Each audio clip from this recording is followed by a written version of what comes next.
رجب کو اللہ کا مہینہ کہا گیا اور رجب المرجب کا آج ماشاءاللہ پہلا جمعہ ہے۔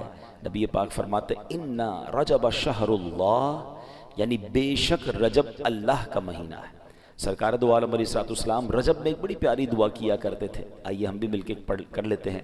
اللہم بارک لنا فی رجب و شعبان وبلغنا رمضان، اے اللہ پاک ہمارے لیے رجب اور شعبان میں برکت عطا فرما اور ہمیں رمضان تک پہنچا دے، آمین۔ اب ذرا غور کریں اس دعا میں رجب اور شعبان کی برکت کی دعا کے ساتھ ساتھ رمضان سے کیسا پیار چھلک رہا ہے کہ ہمیں رمضان تک پہنچا دے، ہمیں رمضان سے ملا دے۔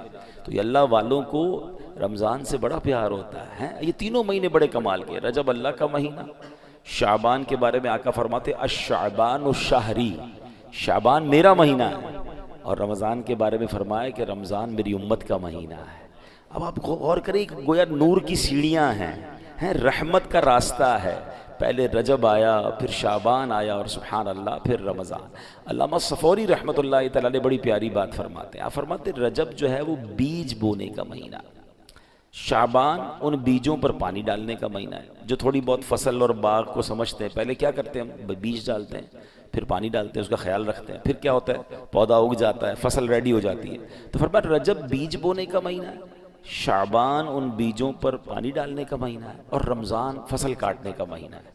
اور پھر اس کو ڈیفائن کیا انہوں نے، وہ کیا ہے؟ فرماتے ہیں جو رجب میں عبادت کا بیج نہیں بوتا، شعبان میں ان بیجوں پر اپنے آنسوؤں سے آبیاری نہیں کرتا، یعنی پانی نہیں ڈالتا، تو وہ رمضان میں رحمت کی فصل کیسے کاٹے گا؟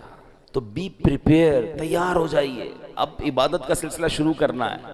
اگر تھوڑی بہت گرد لگ گئی، مسجدوں سے دور ہو گئے تھے، عبادت میں سستی ہو گئی تھی، تو یہ رجب ایک پیغام دے رہا ہے کہ اب آ جاؤ، پھر سبحان اللہ مسجدوں کی طرف آ جاؤ، عبادتوں کی طرف آ جاؤ، تلاوت کی طرف۔ علماء بڑی پیاری بات فرماتے رجب میں 3 حرف ہیں، را، جیم اور با۔ انٹرپریٹیشن کیا ہے اس کی تفصیل کیا بیان کرتے ہیں؟ کہتے ہیں را سے مراد ہے رحمت الہی، آخر میں جو با ہے نا اس سے مراد ہے بر یعنی بھلائی، اور جو بیچ میں جیم ہے نا اس سے مراد ہے بندے کے جرم۔ اللہ کی رحمت یہ اعلان کرتی ہے کہ میری رحمت اور میری بھلائی کے درمیان میرے بندے کے جرموں کو کر دو، اور اللہ کی رحمت گناہ معاف فرما دیتی ہے۔ دس از بیوٹیفل منتھ، تیار ہو جائیے۔ اب نماز قضا نہیں کرنی، اب عبادتوں سے جی نہیں چھڑانا، بلکہ اس میں جتنے ہو سکے اس میں روزے رکھنے،